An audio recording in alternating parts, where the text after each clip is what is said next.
मेरे सफ़र तलाश के सफ़र, जहान के सफ़र, ऐसे जहान के कोनों के सफ़र जहाँ पर कम मुसाफिर जाते हैं, वो वाले मुसाफिर जो सफ़रनामे लिखते हैं, खुसूसन उर्दू अदब के सफ़रनामे। मेरी दिलचस्पी दुनिया के हर कोने में है, लेकिन अनातोलिया मेरा एक फ़ेवरेट खित्ता है। अनातोलिया संगम है सुमेरी, बेबीलोन, फ़ारसी, मिस्र, यूनानी तहज़ीब का। इसलिए यहाँ पर 12,000 14,000 साल पुरानी तहज़ीबों के आसार मिले हैं। तुर्की का तकरीबन सारा हिस्सा 97% अनातोलिया ही कहलाता है। तुर्क इसको अनादोलो कहते हैं। अर्थ मदर से निकला है ये लफ्ज़ अनादोलो। यहाँ के गांव हकीकत में तुर्की के गांव हैं, जहाँ पे तुर्क ज़िंदगी देखने को मिलती है। ऐसे सियाह जो मेरे जैसे दीवाने होते हैं, ऐसे खित्तों में घूमते हैं। ये सफ़र एक तवील सफ़र था। ये जो सड़क देख रहे हैं, इस पर कोई 10-15 मिनट बाद ही सामने से कोई कार आती थी या पीछे से कोई आती थी। ये 300-400 मील मैंने गाड़ी चलाई, 10-12 गाड़ियाँ मुझे रास्ते में मिली होंगी, और मैं एक तवील मंजिल के लिए सफ़र कर रहा था। और मुझे मालूम नहीं था कि रास्ते में कौन कौन से गांव आएंगे, क्योंकि ये कोई बड़ी शाहराह नहीं है। मुझे ऐसी गुमनाम छोटी शाहराहों पर सफ़र करने का लुत्फ़ इसलिए भी आता है कि गुमनाम छोटे छोटे कस्बात और गांव मिलते हैं। इस सफ़र के दौरान मेरी खुशी की इंतहा न रही जब मैं एक ऐसे मुकाम पर पहुंचा जिसे देखकर मैं महवे हैरत रह गया। अनातोलिया का मैदान में यूं बल खाता सांप की तरह एक दरिया, जिसको तुर्की में सुर्ख दरिया कहते हैं, रेड रिवर, तुर्की का तवील तरीन दरिया कहते हैं लंबाई में, ब्लैक सी में गिरता है। ये समझिए ये पूरे तुर्की को जोड़ता है। इसके किनारों पर तुर्की आबाद है, लेकिन कहाँ हमारे सफ़रनामों में इसका जिक्र है? नहीं।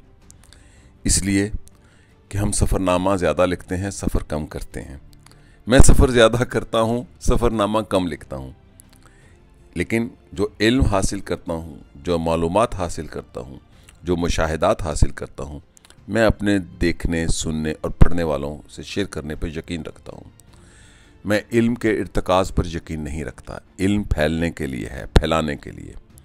तो इस तवील सफ़र के बाद मैं जिस मकाम पर पहुँचा, वहाँ पर दरिया ने ऐसे बल खाया हुआ था जैसे कोई सयाह नाग कोबरा बल खा के गुंजल में या जलेबी की तरह। लेकिन एक हसीन मंज़र था, खामोशी थी, सुकून था, सुकूत था, इत्मीनान था। और दरिया किनारे एक छोटा सा मछली का रेस्तोरां भी था। सफ़र की खुशी और फिर मछली मेरी फेवरेट डिश है। दुनिया के किसी कोने में जाऊं, 2 चीज़ें ज़रूर ट्राई करता हूं, मूंगफली और मछली।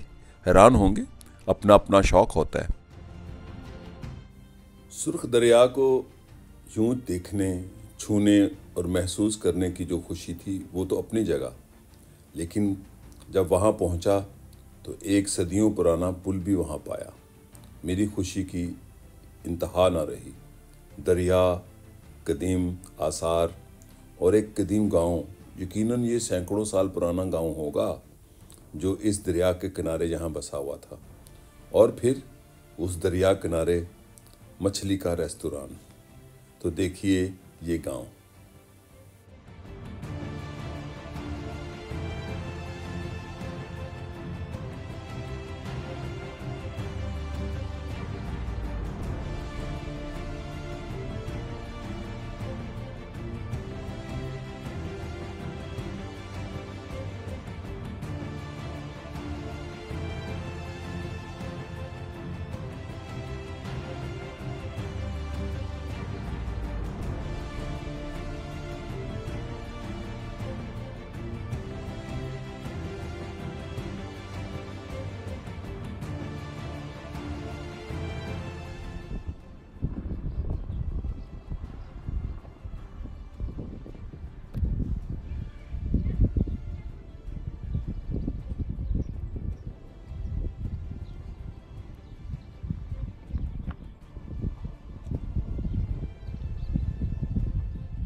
یہ ہے وہ جشن گیر برج جو سرخ دریا پہ بنا ہوا ہے، اور یہ پہلے سلجوکوں کے زمانے میں بنا تھا جب تیمور نے حملہ کیا، پھر سینان معمار نے اس کو بنایا، 12 اس کے کہتے ہیں برجیاں تھیں، اور 1989 تک یہ چلتا رہا۔ پھر یہاں پہ ایک ڈیم بنا تو اس کے بعد متبادل بڑا برج بنا دیا، اب اس کو رینویٹ کیا ہوا ہے، اور یہ بڑا ہسٹوریکل برج ہے، ترکی کی ہسٹری میں چھوٹا سا برج ہے، اور یہ جو دریا ہے سرخ دریا، یہ کوئی یو ٹرن یا پورا کرو لیتا ہے اور بلیک سی میں جا کے گرتا ہے۔ ترکی کا سب سے لمبائی میں بڑا دریا ہے، اور یہ بڑے گمنام علاقہ ہے ترکی کے وسط میں، اناطولیہ میں۔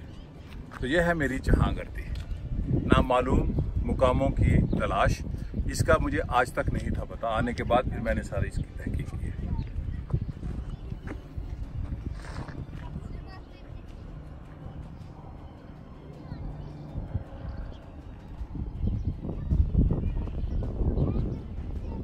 یہ ہے وہ سرخ دریا جس کو اردو میں ترجمہ کیا جائے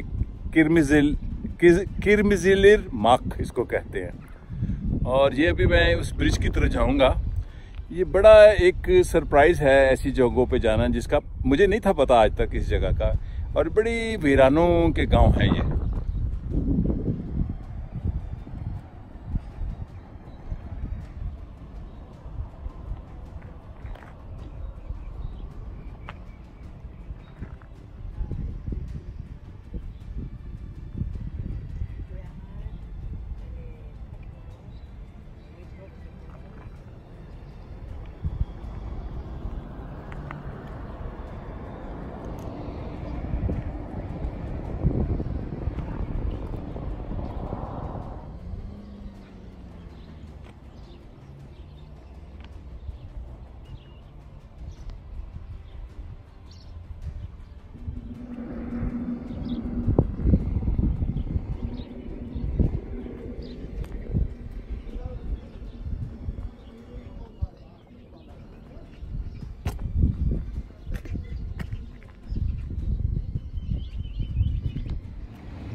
ترک کھانے کس قدر لذت رکھتے ہیں اس کی بڑی دھوم ہے۔ میں اس بارے میں ایک رائے رکھتا ہوں، چونکہ دنیا کے 100 ممالک گھومتا ہوں میں، لیکن ایک بات طے ہے، ترکوں کی پریزنٹیشن کمال ہے، کھانوں کو پریزنٹ کرنے کے حوالے سے اور سرو کرنے کے حوالے سے۔ مچھلی اسی دریا کی تھی، سرخ دریا سے نکلی ہوئی، لذت میں بھی کمال تھی، لیکن اس سے بڑا کمال اس مچھلی کی پریزنٹیشن، صفائی اور جو اہتمام تھا، اس نے لذت میں اضافہ کر دیا۔ کھاتے ہوئے میرے لیے ایمبیانس بڑا اہم ہے، اور یہ ایمبیانس جو سرخ دریا کے کنارے تھا، یہ تو کمال ہی تھا۔ یہ میری زندگی کا ایک اہم دن تھا میری جہاں گردی میں۔